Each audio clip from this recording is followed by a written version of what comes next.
Right there. He's leaning into the fence, Yeah. holding me up with all four wheels. Right. So that's where you leave it. For today. Yeah. But every day he has to get better. Yeah. So that took us 3 weeks to teach. Uh-huh. This, him not lining up here, is exactly the same as him not lining up in that trailer divider. Right. He feels trapped. That's why this is so important. I didn't do that with my hand, Right. with this. Because he knows how to disengage. That's his trouble.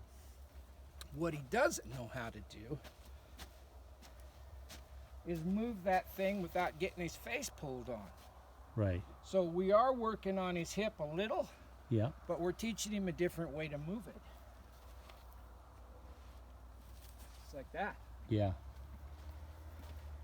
Eventually that will pay us back.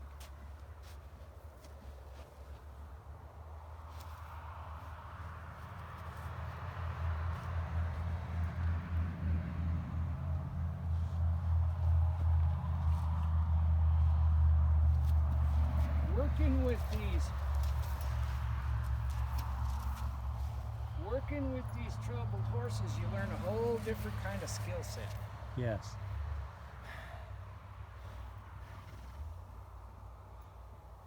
Because you can't, if you don't know 10,000 ways to move that hip over, Yeah. and you go back to the way that causes him to disengage and freeze up and go backwards, Yeah. you can't fix him.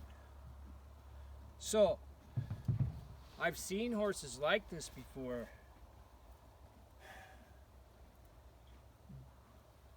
But I've never seen one quite like him because he thinks he's right. He doesn't think he's doing his thing to get away. He thinks that's what we want him to do, is yield that hip and back up. Because, once again, we're right where we started. The reason that people say one rein stops wreck horses is because of this. Yeah. When you can get that hip by picking up, don't do it anymore unless you need to. Right. Don't practice it. Because this is what happens. Yeah. He only knows how to do one thing. So it's like a horse. If you ask him to lope, first thing he does is freeze up and yield his hip. Yeah. Well, in order to get that fixed, we got him to where he won't do it with the walk. Right. Then he won't do it at the trot. Then we can incorporate the lope. But he's still not far enough along where you can keep that hip engaged and going forward without him stopping and disengaging at least a little bit. Right. And it has to disappear in order for it to get further down the line. Uh-huh. I hope that makes sense. Somewhat.